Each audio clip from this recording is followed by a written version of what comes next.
ಇನ್ನು ಮಹಾಶಿವರಾತ್ರಿಯಂದು ನಾವು ಏನು ಮಾಡಬೇಕು, ಆ ಒಂದು ಶಿವನನ್ನು ಹೋಲಿಸ್ಕೋಬೇಕು ಅಂತಂದರೆ, ಈ 360 ರಾತ್ರಿಗಳಿತ್ತಲ್ಲ, ಆ 364 ರಾತ್ರಿಗಳನ್ನು ನೀವು ಹೇಗೆ ಕಳೆದ್ರೋ ಗೊತ್ತಿಲ್ಲ, ಎಷ್ಟು ವ್ಯಯ ಮಾಡಿಕೊಂಡ್ರೋ ಗೊತ್ತಿಲ್ಲ, ಎಷ್ಟು ವೇಸ್ಟ್ ಮಾಡಿದ್ರೆ ಗೊತ್ತಿಲ್ಲ.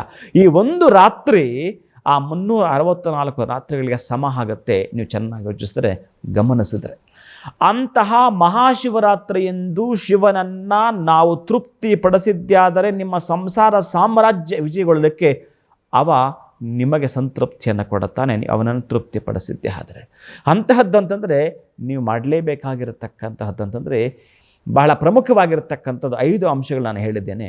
1ನೇದು ಉಪವಾಸ, 2ನೇದು ಜಾಗರಣೆ, 3ನೇದು ಅಭಿಷೇಕ, 4ನೇದು ಬಿಲ್ಲಪತ್ರ ಅರ್ಚನೆ, 5ನೇದು ಶಿವನಾಮ ಸ್ಮರಣೆ.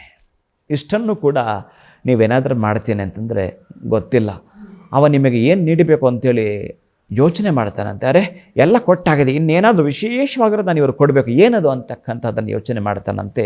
ಜಗತಃ ಪಿತರು ಪಾರ್ವತಿ ಪರಮೇಶ್ವರು, ಜಗತ್ತಿನ ತಂದೆ ತಾಯಿಗಳವರಿಬ್ಬರು ಕೂಡ. ಅದಕ್ಕಾಗಿ ಮಹಾಶಿವರಾತ್ರಿ ಎಂದು ನಾವು ಮಾಡಬೇಕಾಗಿರತಕ್ಕಂತಹದ್ದು ಏನು ಇದ್ದಾವೆ, ಆ ಒಂದು ಸಾಯಂಕಾಲ 6 ಗಂಟೆಯಿಂದ ಮತ್ತು ನೆಕ್ಸ್ಟ್ ಡೇ 6 ಗಂಟೆ ತನಕ 4 ಯಾಮಗಳಿರ್ತವೆ. ಅಭಿಷೇಕ ಅಂತ ನೀವೇನಾದರೂ ಪ್ರಾರಂಭಿಸಿದರೆ ಏಕಾದಶ ರುದ್ರ, ಅವನ 11 ರೂಪಗಳು ಬಹಳ ಪ್ರಮುಖವಾಗಿರತಕ್ಕಂಥದ್ದು.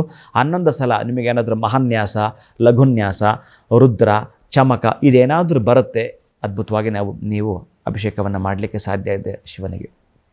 ಮೊದಲೇ ಅಭಿಷೇಕ ಪ್ರಿಯಾವ, ಬಹಳ ತೃಪ್ತನಾಗ್ತಾನಂತೆ ಅವ, ಅಭಿಷೇಕಕ್ಕೆ ಮಾತ್ರ ಒಲಿದು ಬಿಡ್ತಾನವ, ಅಷ್ಟೊಂದು ಖುಷಿ, ನೃತ್ಯ ತಾಂಡವವನ್ನು ಮಾಡಿಬಿಡ್ತಾನಂತೆ ನೀವು ಅಭಿಷೇಕ ಮಾಡಬೇಕಾದ್ರಲ್ಲೂ ಶ್ರದ್ಧೆ ಭಕ್ತಿಯಿಂದ ನಾವೇನಾದರೂ ಶಿವನಿಗೆ ಅಭಿಷೇಕವನ್ನು ಮಾಡಿದ್ದೆ ಆದರೆ.